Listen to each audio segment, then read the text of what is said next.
is called Betrayal by Like, but Tangerine Dream. okay.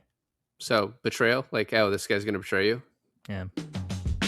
I finally Watched. I finally Watched. I finally watched. I finally watched. I finally Watched. Hey, everybody, and welcome to another episode of I Finally Watched. This is David. And this is Alon, and I finally watched Sorcerer. So did I. So this has been one we've talked about for a while, and I think it has kind of, I don't know, gotten not a revival. I just hear a lot of people talking about it a lot recently. I thought you've seen this before. I have not. I was excited to watch it, You and paid an extreme close attention of this movie then. what do you mean?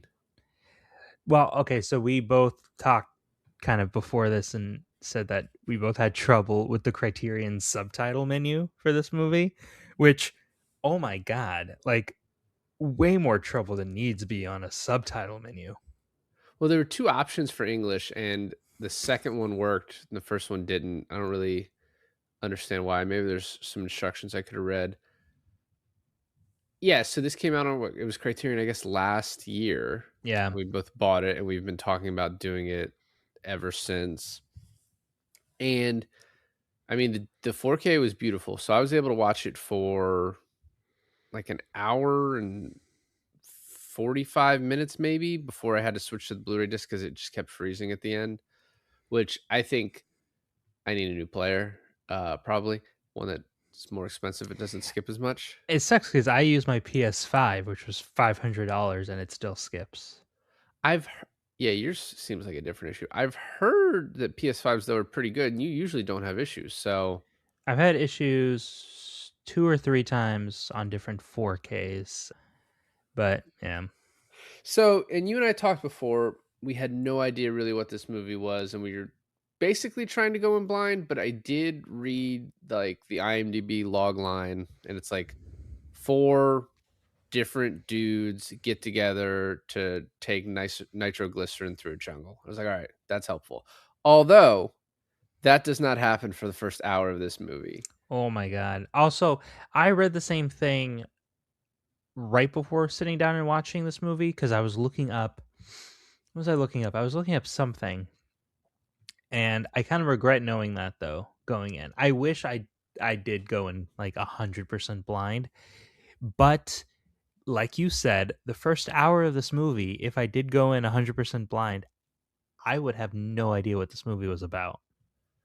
Correct. And so this one, it's based off a book, which was also done in the 50s as a French movie called The Wages of Fear. This movie takes a very simple, almost subplot of a movie these days, right? Where it's like, it's just one piece of a Fast and the Furious movie where we got to like drive through a jungle to like get to some other plot point, right? Like a big franchise movie. But it takes one simple concept and extrapolates it out to make like a very like let's make this concept as great as we can. And also we want to establish these characters. We want you to care about them, to know about them. So it's like there are like they were talking about making the movie, and originally the when the writer and then Friedkin were working on it, they were like, "Oh, we'll have one prologue. It'll just be about Roy Scheider's character." And then they're like, "Well, we can't do that because then you'll know he's the one that survives like the whole way to the end of the movie." So they're like, "All right, we have to have four prologues." And I liked all that stuff too. Like I like 70s movies are generally slower. You got to like get used to that. But like this movie was very deliberate in every aspect of it, and it's like you really like lived with these characters, and then it felt like once you got to the trucks, like you had like earned that part of it to where like you cared more about it, and then like Well, especially when you got to the trucks and they were like fixing up the trucks. You yeah. also felt like you were earning that part of it along with the characters. Maybe the best montages I've ever seen in a movie, like the best uses of montages to where it was like the score with the flashbacks of the fire, like they were just pretty like masterfully done. This movie, if anything, is very beautiful. very beautifully shot. The cinematography is top notch. I would say probably 70s era of filmmaking is probably the most beautifully shot era of filmmaking. Not saying that there isn't beautiful movies in the 80s, 90s, and today, but I will say at a consistent basis, there's something about the film that they used in the 70s that really make certain shots pop. because it like it the shots look dated because of their it's older, but then they also look like beautiful, and you're just kind of getting the full picture of it. I don't know. It's They hard to they describe. look Like, like they look like you could just take a still at any point of this movie and hang it in a museum, and it would be yes, completely justified. The shots that I'm really talking about in this film are at the end where Roy Scheider's the only one alive, and he's driving through that canyon, and he's kind of tripping out, and I'm just like, holy hell, this is magnificent. it's funny. So I for the last 20 minutes I had to put the Blu-ray in. It looks like a completely different movie that way. Like the 4K, I'm normally not one to be like, oh, it's like so much better. In this instance, and it's the same company, right? So it's like probably I would assume they put the same 4K scan, like, but then downgraded onto the Blu-ray disc and then on the 4K.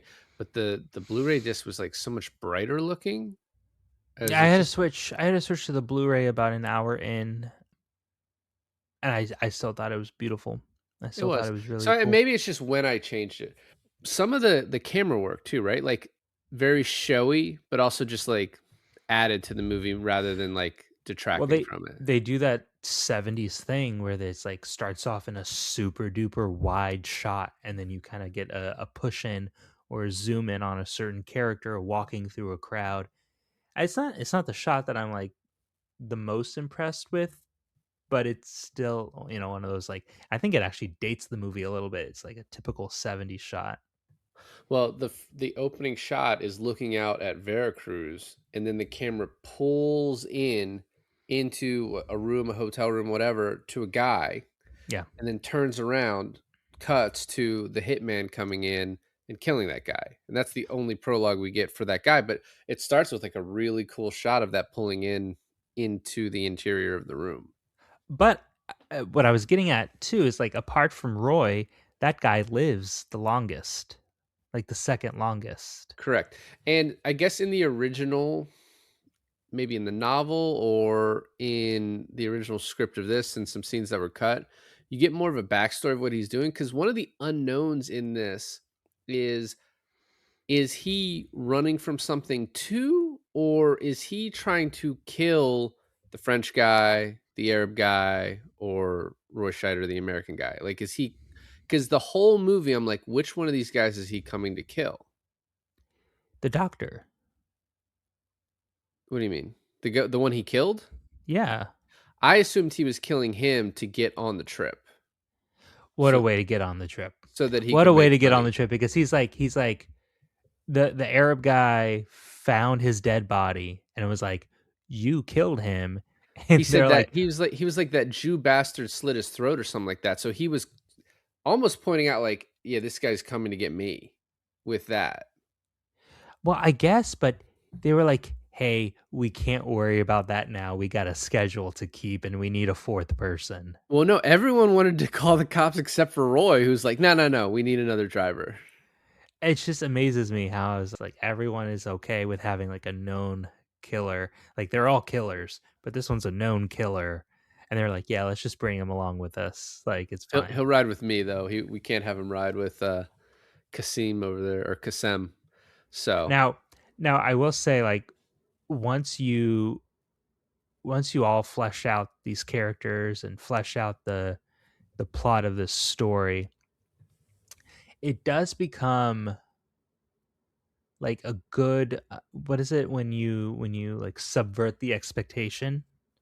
yeah, Cuz the French guy probably had the most complex and longest backstory.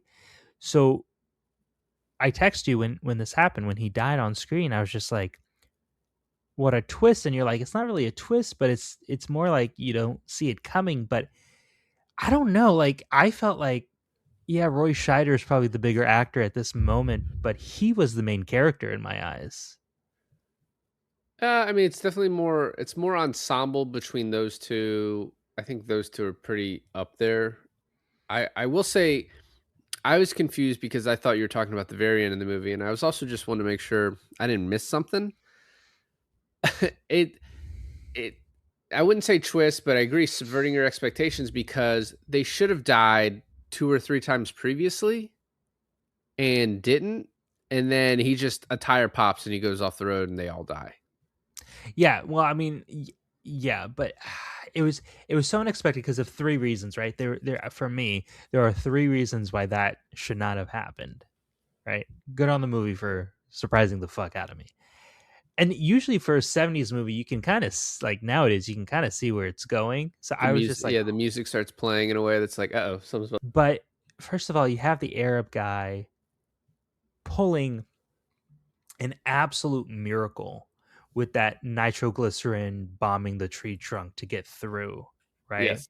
Yeah. And the way that the French guy is talking about his wife's gift for the watch, you almost think it's setting up something where the Arab guy is like going to sacrifice himself for the French guy, being like, you have like more to live for than I do. I thought that's where it was going, but it didn't even give you time enough to really think about that too much because then it just killed them both. But also, the big third thing, right, is the truck. The truck being the cover, the name of the truck being the title of the movie. You think whoever is in that truck is safe. And the fact that they kill everyone in that truck and the truck itself after what they went through on the bridge fucking shook me. So I guess he called the movie Sorcerer because he was like, "Oh, it's just this evil fate that is out for everyone, right?" So like no one all these guys are sort of bad guys, right? And to Sure. different degrees. The French guy just kind of sucked at business, it seems like. And so then his fucking partner just sends a letter bribing people and he's like, "What the fuck are you doing?" He's like, "I was handling it." But they're all like not great to different degrees, and it's just like they can't escape. Like they think they have this opportunity, right? Because they're in this shitty situation of they can never make enough money to just scrape. They only can make enough to scrape by. They can't save enough up to get out of here, right? The one guy's like, "I saved for a year and I have 100 pesos to show for it," and he's like, "Yeah, it's not enough." Although I will say, Roy Scheider is fucking drinking and buying drinks for people in a bar. Maybe don't do that, and you could save up a little bit more. But so it's like this is their way out. They're all willing to do it. They're the best drivers. It all works out, but it in the end it doesn't, right? It doesn't work out for anyone. Yeah. So Yeah. I mean we can kind of go through the prologues a little quick. For being like prologues or whatever, the Jerusalem bit is like fantastically done, right? So it's like these three guys plant a bomb. So they do the explosion and they Can we talk actually about the explosion for a second? So the camera is on this bus, right? They get on this bus and they're driving away. And yeah. literally in my head, I'm like, maybe they just didn't have like the camera movement, or like maybe this is a 70s thing, but they're lingering on this shot way too long after the bus has gone out of frame. And I was like, I wonder why they're doing that. And then boom, the explosion. I was like, oh fuck, okay. Right as they're filming this explosion scene, which I guess they had to do twice, an actual bombing took place because this is in Jerusalem, and Friedkin went and filmed the aftermath of it, and that made it into the movie. Holy shit. Yeah, which is I don't know. I mean, I was like, So oh, those are like actually dead people. I don't know if he filmed dead bodies. I think maybe just like people running around in the chaos. I don't know Hmm. which scenes. So You're gonna tell I, me next time it's like, oh yeah, when they were shooting the oil mine explosion, there was an actual oil mine explosion that went off, and he just went over and shot the aftermath of that too. well, no, they did actually explode shit, and I like. There's a whole explanation of how they did it, and apparently it was so hot that no one could get anywhere near it. Like it was just like ridiculous, like how big of an explosion it was. I did then the scene where they start to try and escape, the people getting shot. I guess they used real Israeli like military police or whatever for this. Like a very well done scene, and then you just see our guy who's going to be going to the jungle watching as his other friend gets taken into custody. Then the Paris stuff, which is maybe the slowest part of the movie, but still like highly interesting to me because I was like, I found it the most interesting. still at this point, I was like, I don't know how this relates to a truck on a bridge in, you know, the jungle. How are we Yeah. getting there? But I mean, it's just very good stuff. Him telling his brother, or what is his brother-in-law, like you need to talk to your father-in-law again, like, or whoever this guy was. You need to talk to him. You need to talk to him. So I was unclear. I was figuring that this was just a business partner, but he just kept being like, "You got to talk to your dad. You got to Yeah. talk to your dad." He's like, "I've talked to my dad. He's not going to bail us out of this." It's like, "Well, go talk to him again." And I mean, like, I understand shame, but like to blow your head off in the parking lot of like, I don't Yeah. know. And if that is his brother-in-law, it's like, so he's like, what, 30 feet away from his sister? And then he just like gets the watch and he's like, all right, I'm just leaving the country forever. To tell him I'm not coming back. Doesn't he get the watch before? Yeah, he Yeah, does. yeah, He yeah. He does. got the Yeah. watch, went out and talked to him. Dude blows his head off. He goes back in. He's like, all right, I'm done here. This life is over. And then the New Jersey stuff, which is the New Jersey scene is very reminiscent of like John Wick, where he goes and like steals the money from the church. And he's like, "Do you know whose church this is?" And he's like, "I fucking know exactly whose it is." Like, and this guy turns out to be like a mob boss's brother who gets killed, which he gets shot, and you're like, "Oh, that dude's gonna be fine. He's just got to go to the hospital." And then like later, there's a scene with the mob boss. He's like, "Yeah, so your brother's dead." He's like, "I'm sorry about that. We'll hunt this guy down." The car wreck is a mess, though. It's so good. I will say though, there was like a weird cut where it's like I guess they couldn't exactly show it flipping from. I guess it was a very hard thing to film, and they had to get a guy to come help them with it. Who he he basically put up this thing that like a ramp that like put the car on its side so it would drive for on the side for a little bit. I also was like, how are these cops not just looking down this road and seeing Roy Scheider just stumbling down the street and going to I pick him up? Yeah, I wondered about that too, but oh well, you got to get the movie going. Yeah, yeah, it's fine. It's fine. So that's it. And then now we are down in Colombia, South America, Central America. So in the book and in the first movie, I guess it's they're in a specific place and like you know what it is. This is like a little bit more unclear. Could be Nicaragua, could be a South American country. So Yeah. we don't exactly know, which I'm fine. And but before we do get to South America, Latin America, whatever, he does meet with this guy Vinny, who spoiler alert shows up at the very end of the movie, and he's like, "You're gonna need 2K and a passport to get out of here." And he's like, "Well, I'm gonna send you down to this boat or whatever, but don't mention my name, whatever you do." And he's like, "Where am I going?" He's like, "I don't know. I don't know where you're going." Well, I thought it was to Baltimore, but it's from Baltimore out, right? Correct. He's like, "Go down to Baltimore, and then you'll get a ship out, and I don't know where it's taking you, but you need to get the fuck out." If Vinny just planned to betray him from the start, though, I'm curious on why they didn't just kill him there. Right. Why don't you tell him, hey, he's going down to the shipyard in Baltimore? Maybe, I don't know, maybe it's like a piece he had for later, right? Because he's like, oh, I can tell if I ever need to, I can tell Mr. Ricci where this guy who killed his brother went, and it'll get me in good with him. So just like a card I can play later. I thought the getting the crew together and getting kind of the nitroglycerin plot sorted out was cool. The like cool moments of this though was the montage of all of them trying to prove that they're a good truck driver. So good. Yeah. And it's And it's it's then it's it's the scene in like a comedy, like an 80s comedy, like because the guys who suck at it too, like get a turn. And yeah, the oil guy's just like, what the fuck?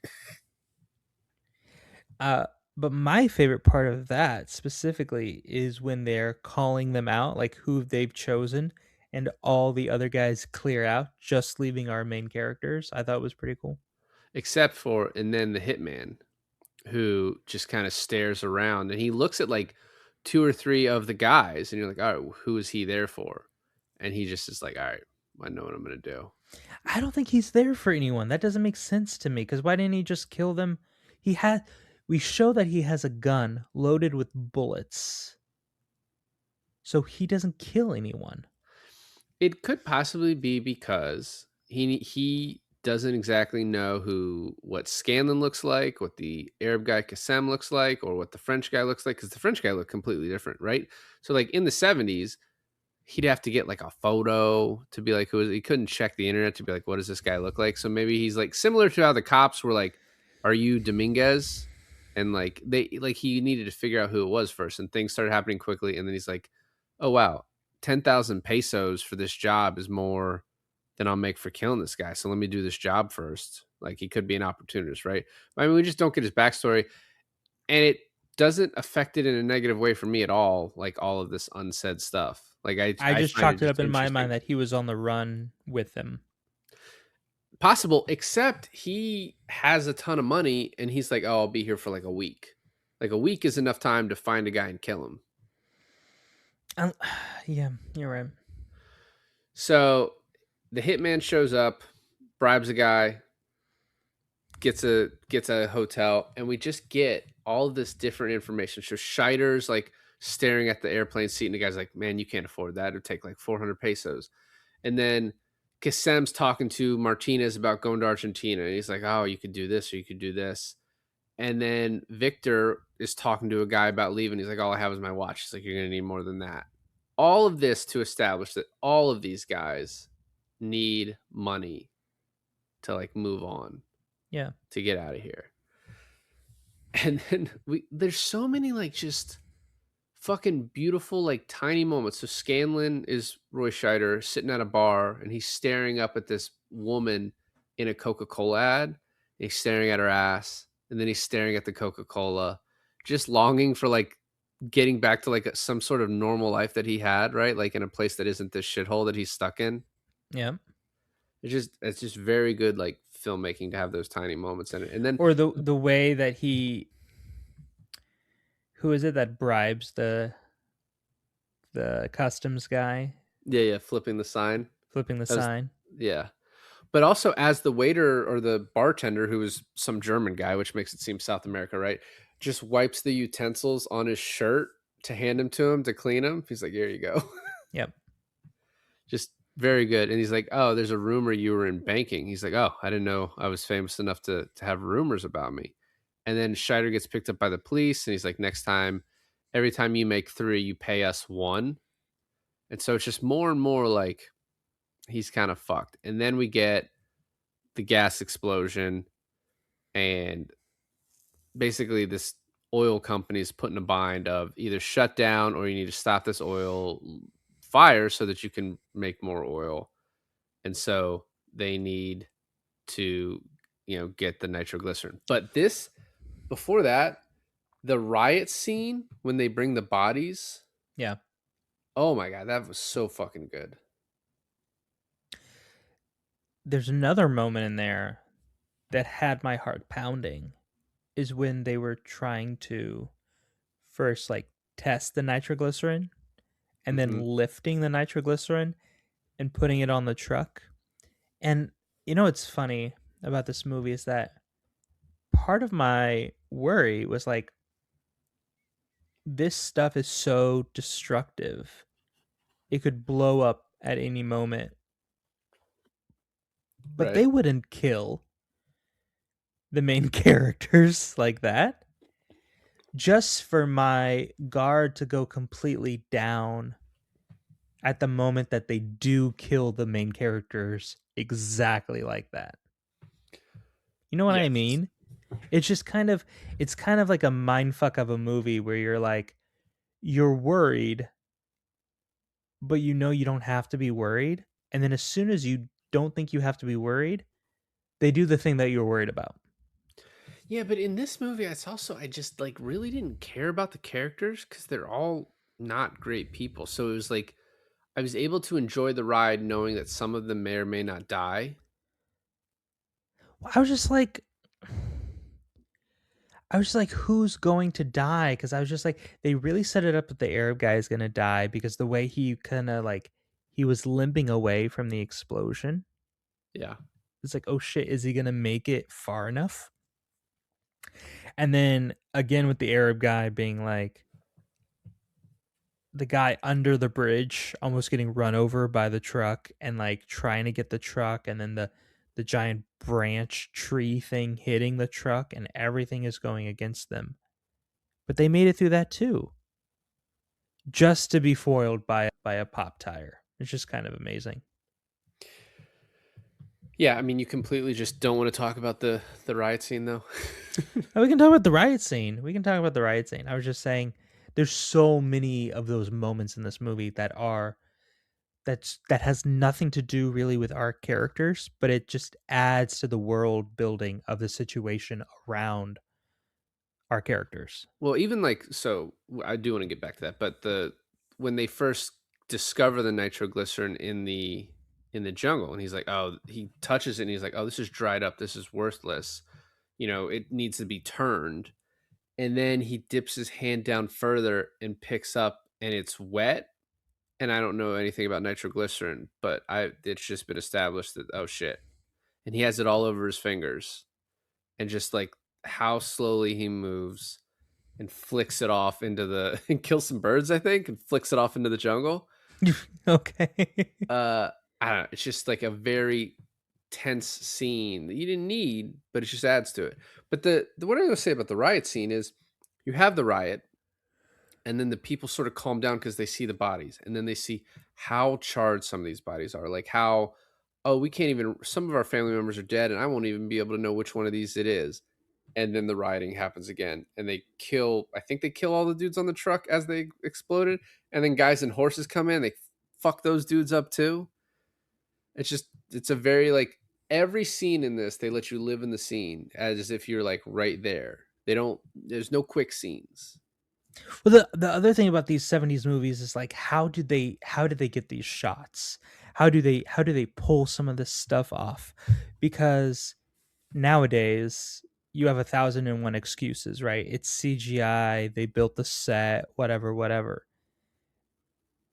But watching it now, something, 40, 50 years ago, you're just like,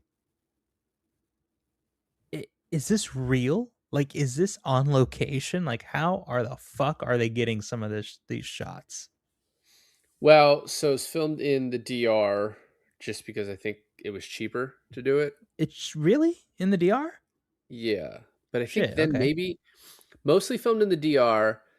And I was going to get to this later when we get to it, but the bridge scene obviously is very important. So they spent $1 million on building this bridge in the DR, and then from what I read, it dried up.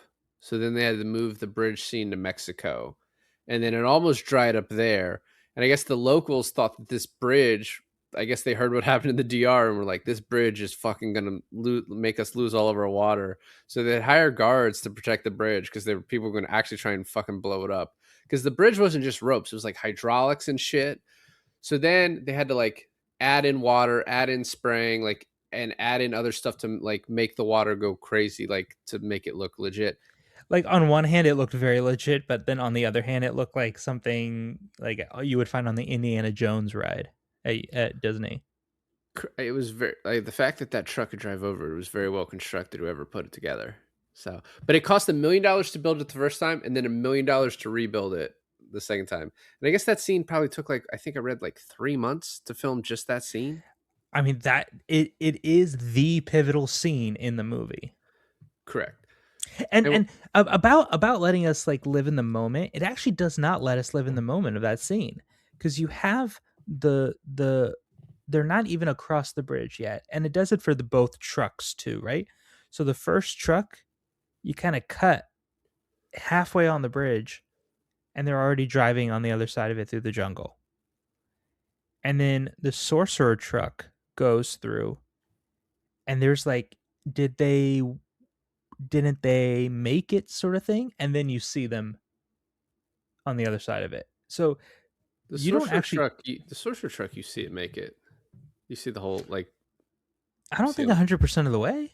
you see it use the winch and drag itself off. Okay, I And then guess. both scenes together last like 15 minutes, so you're pretty well in there. There's some cool helicopter footage of them seeing the explosion, the oil field that I thought was fucking really beautiful. And then we've talked about getting the crew together. They offered 8,000 pesos. And then when they start moving the nitro into the trucks, Roy Scheider's like, "Hey, you only need one of these trucks. One of these is a backup," which his math is weird. He's like, one of these will do this. 6 of these would blow up the entire field. So I guess, I don't know. You only need 3, whatever. But then he's like, initially they offered 8,000 pesos to the truck drivers. He's like, now we want double. Well, in the end, Roy got 40,000. But I mean, shouldn't he have gotten 16 times 4? Like But 64,000? they only delivered one. I mean, that math still doesn't work because half of 64 is 32. I'm just saying. I don't know what the agreement was. He did get him citizenship, though, as good as that did, because But none of it matters. it doesn't, because he died. So we already talked about the montage of putting the trucks together. One, don't know why that was their responsibility. Why the fucking the oil company didn't give them like a good truck to use. Yeah, But maybe that's where the extra money came out of. Like oh, well, you gotta pay for the trucks. But it was such a cool scene, very intense. You have the fire kept cutting to the fire as they're building these. It was just so beautifully done. And then they are ready to leave, and Marquez isn't there because the hitman killed him. But he's like, we need him. So then they start going. And the French guy gives the oil guy a letter. It's like, in case I don't make it. Yep. Because the French guy's like, I either need this money to get the fuck out of here, or I want to die. I don't want to live anymore like this. He's almost like, whatever happens, it's just, I want to do this. And so then I love when the hitman starts riding with Scheider and he says something to him. He's like, I've been clocking you since you got into town. Don't wipe your fucking nose unless you tell me first. Like, because I know, like, clearly you're like a bad dude. They're all bad dudes. Yeah. So the journey in the truck starts at 1 hour and 6 minutes of a 2-hour movie. So we have 1 hour and 6 minutes building up into what is the log line of the movie. And there's just this indigenous guy who's fucking with them on the like as they're driving the truck. You're like, why the fuck is this guy not leaving us alone? Does he not know what's in there's here? like all these like weird little moments. Yeah. And then the tire gets stuck where Kassem and the French guy argue about who has to drive and who has to lead the truck. And then the tire gets stuck. And he's like, oh, just come on. And I'm like, why don't you take the shit out and then move the truck and then put it back in? Yeah, but you at least if it's in the truck, it's like guarded by the truck. The truck's like shocks in the sand. Yeah, but you could walk over those logs. You got the truck stuck. I mean, maybe you can't get past it while the truck's stuck. So I don't know. It's fine. Whatever.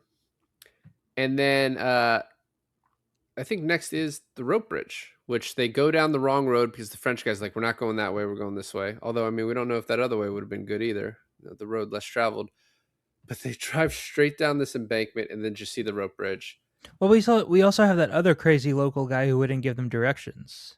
Correct. Yeah. He's like, you want to go home? He's like, no, we're trying to go to Porto Rosso or whatever. He's like, no, you want to go home? He's like, this fucking guy's nuts. Well, that's what I mean. I mean, it's just like these tiny little insane moments. Would you have just been like, all right, let's turn this truck around and go back up this hill? Like, we're definitely not going over this bridge that's certain death, because that's what this looks like, is certain death. I mean, on that point, you just say fuck it. That's true too. I mean, the people get their nitroglycerin or they don't get their nitroglycerin. I don't know what you want me to say. I love that the hitman tries to run and Scheider's like, you will fucking not. I want you to get in front of this and lead me. And it's just an amazing scene. And I'm like, there's no way they could possibly make the second crossing any better. And they're like, hold my beer. Because the second one is just, It's like the first one kind of goes off without a hitch compared to the second one. Yeah, exactly. And the way Now, let that me ask you, fucking wait, truck, would hold you on, the way the truck is bending to where it's like it's gonna just flip over the side of this thing. That's the first truck, right? Both. Well, the second one bends almost more. It feels like. The second one gets hit by that tree. And I thought that was going to be it, honestly, Right. for them. Well, then Kassem falls into the water, Kind of, yeah. then climbs out and almost gets run over because he's like, I don't see you. I'm just gonna keep going. The like Kasim trying to hook the The winch. pulley, the winch on that thing, and you see that give out a little bit, and then you see like the top of the bridge to give out a little bit, and it keeps cutting back and forth, right? Cuts Yeah. back to the winch is shaking, cuts back to the bridge is shaking, cuts back to the truck is shaking. You're like, holy fuck, can this like take a break now? It shows you every piece of this. You know exactly every part of this, and like you can have a full picture of like what they're going through. It's really well done. And then the next day, it's the I do morning want to ask you, would you rather drive the truck or would you rather lead the truck? lead. Because you can at least like get out if you fall in. Yeah, for sure. Yeah. Yeah. I mean, I think either way, you're probably dead, but you have a better chance not in the truck, I would say. Not in the truck full of nitroglycerin off of a rickety bridge into a rapids. Yeah. So the next day, there's a huge fucking tree in the way, and Scheider starts losing it, chopping into the jungle. The hitman like shoots at him because he's like, don't fucking touch me. And then the The French other, guy and the Arab guy show up. and then the Arab guy's like, I think I can clear it. And creates this like Rube Goldberg, like, oh, if we poke a hole in this bag, get the pulley and all that.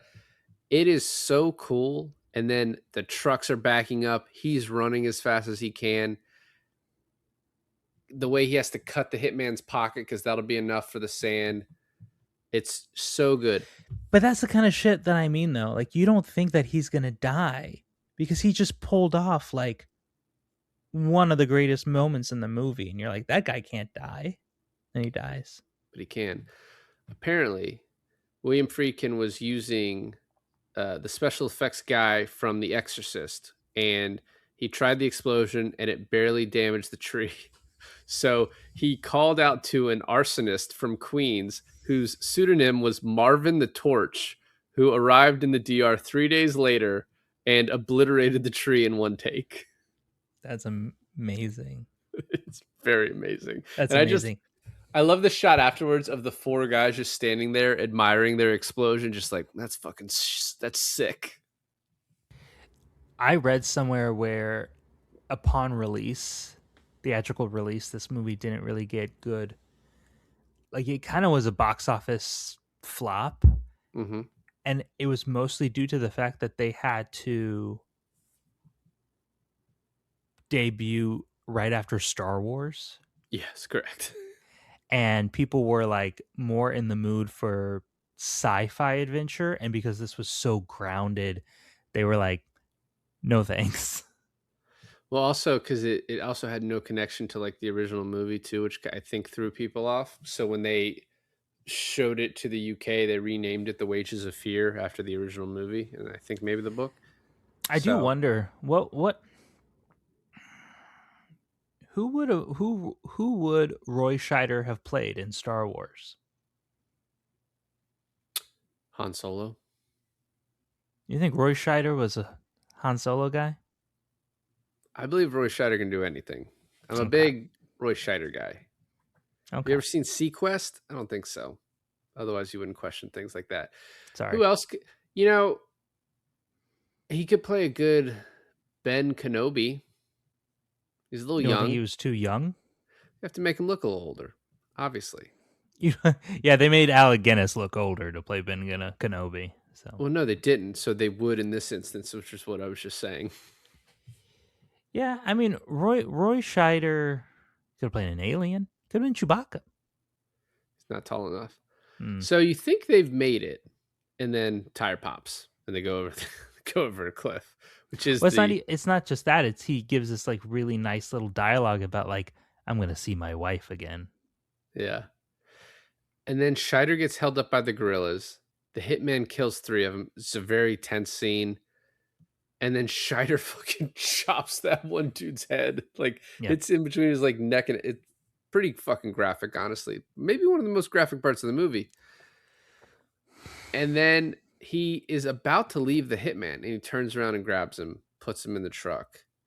And he's like, "What are you gonna do with your money?" He's like, "I'm gonna get the best whore in Managua." And he's like, "No, the best 2 whores." Like, he's like, "Stay alive, man. We're gonna get whores in Managua." And then he's like, "No, you do it for me." And then the movie kind of, I don't want to say takes a turn, but just goes in a direction I didn't expect coming, where it's just like, I don't know, pretty on the nose about like, hey, Scheider's going through some shit here. He just starts having visions while he's doing like the last leg of this drive. I took it like through like exhaustion or whatever it was, pure shock of. I Yeah, mean, that's probably like the first time he had to kill a dude, right? maybe, or have like several people die in front of him. Well, no, Eh, he already did that at the bank robbery, gone wrong. All right, well, he the didn't see robbery them gone die. wrong. They died sort of later. I guess the people in the car crash might have died. Yeah, yeah. So then Nico, he hears Nico's maniacal or Nilo, sorry, he hears his maniacal laugh. Looks over and he's dead. He's like, "Oh, fuck this," and like takes the body and throws it out. But then the truck turns off. So then I love the end of this. He starts walking with one of the things of Nitro. Walking, walking, walking, makes it to the fire, and the dudes have to wrestle it out of his hands. And after they do, he continues walking until he makes it to the sign in the camp. He's made it now and falls to the ground. I He's love it. like, "My mission. I have to do this." Fucking love it. And then, I mean, sort of talk to this, cuts to later. He's, they're like, "Oh, you'll have this and this." And he's like, "I don't give a shit about any of this." You know what I mean? He's like almost, he's alive, but he's like dead inside. Yeah. And then he's like, "Can I have a few minutes before the plane?" I'm like, "Yeah, I'm sure to wait for you." Goes to dance with this lady. And by dancing with this lady, the lady who's cleaning the floor, he is still there. And the guys from Jersey walk in and kill him. Maybe. Well, in an interview with Nicholas Winding Refn of Drive fame, William Friedkin confirmed that Scanlon does indeed get murdered by the mob boss at the end of the movie. There's Yeah. also this cool thing where, so the first time Vinny is shown when he's telling him about the boat is called Betrayal by Like Tangerine Dream. okay. So betrayal, like, oh, this guy's going to betray you. Yeah. So, or maybe that was the second time too. Either way, it's foreshadowed a little bit there. And then, yeah, there's a gunshot. You were like, "Oh, I didn't hear a gunshot." I had the subtitles on because mine were working, and it just said gunshot, Hmm. and I could sort of hear it. So he died. Everyone died. No one lived. I mean I didn't make that up, right? The truck's name is Sorcerer. It is correct. Okay. So they got that from like the trucks driving around the DR. Had names written on them, and I think one of them was even called Sorcerer. And then Friedkin said also he was listening to an album called Sorcerer at the time. There's a lot of reasons why, I guess. I think the name's great. Maybe one Yeah. of those like happy accidents afterwards, but Yeah. no, I Agreed. loved it. And dude, talk about a maniacally looking truck. Mm-hmm. Like it has like the grill is like almost these teeth, and then it had this like jagged hood on it. Oh my god, what a truck. So Friedkin initially wanted Steve McQueen to star in the film. McQueen said he would only accept if his wife at the time, Ally McGraw, would have a role. Who's she going to be? The lady mopping floors? Like, I don't know. There were not a lot of women in this movie. You could have been So the French man's wife. I guess. Yeah, but Or didn't she the girl that they went to dinner with or lunch with. need a non-speaking role? I'm sure. So Friedkin later went on record saying he wished he had accepted McQueen's conditions. He tried to get Clint Eastwood or Jack Nicholson, but neither wanted to travel at the time.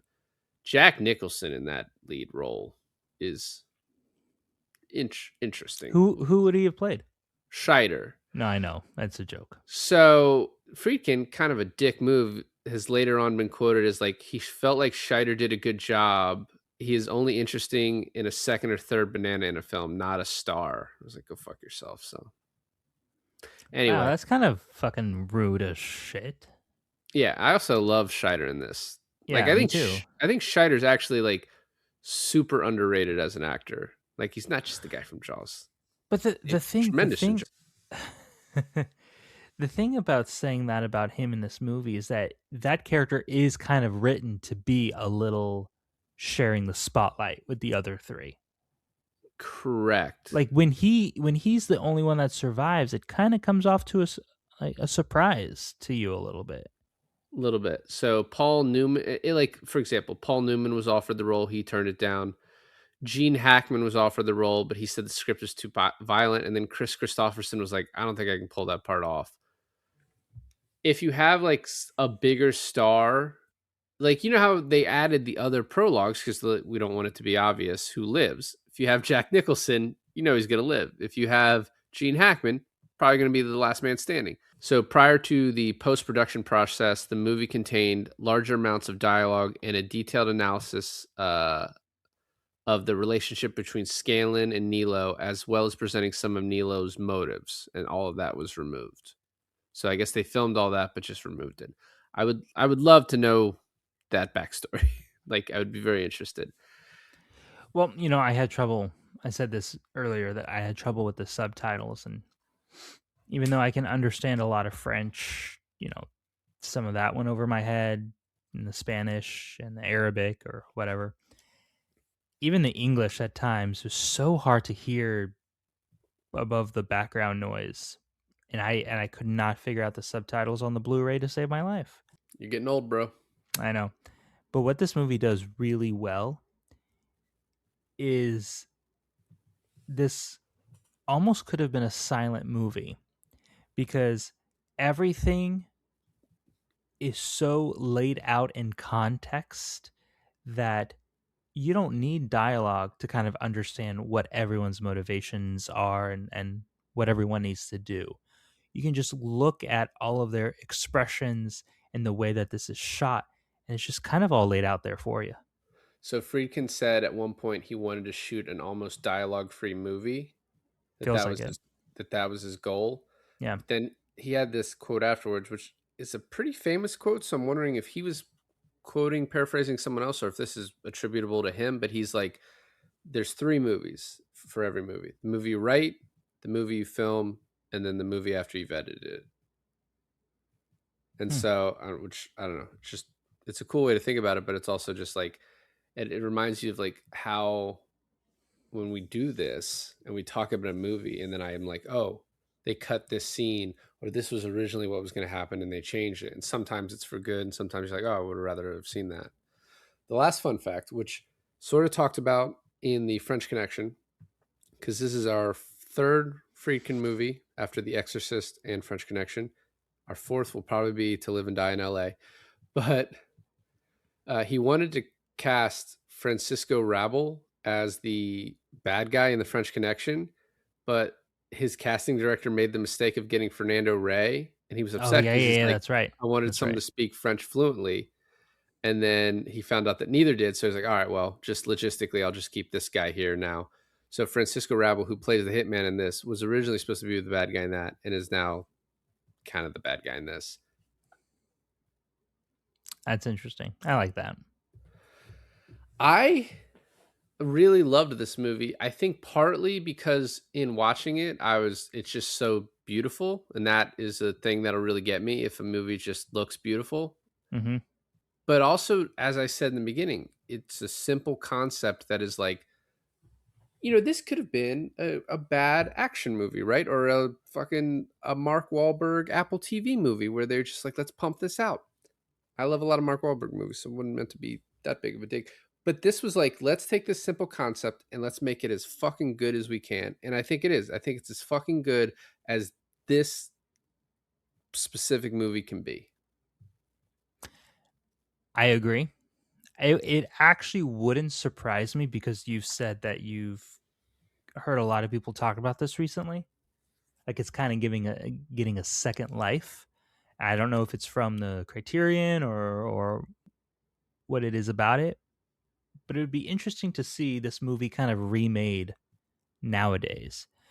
Because one, I guarantee you they wouldn't spend that much time on the backstories of everyone. Like it would not take an hour and 3 minutes to get the ball rolling. It would start in the jungle, and you would have people fucking dialogue dump their life stories in a bar. Is what would happen. Or you'd have like a flashback Yeah. scene. But it would be interesting because, like you said, this movie does have a very simple concept, and to see it kind of remade over all these years would be an interesting thing to see. Now, for this, I'm not that big of a fan of 70s movies because I do feel like they take a long time to start. But I think when you're doing it this well, you don't really mind. I'm just glad that I can now be one of those film bros who just is like, have you seen Sorcerer? Well, thanks for listening to another episode of I Finally Watched. This is David. And this is Alon. And that's pretty much why we do this podcast. To be better than everyone else. And we finally watched Sorcerer. Sorcerer.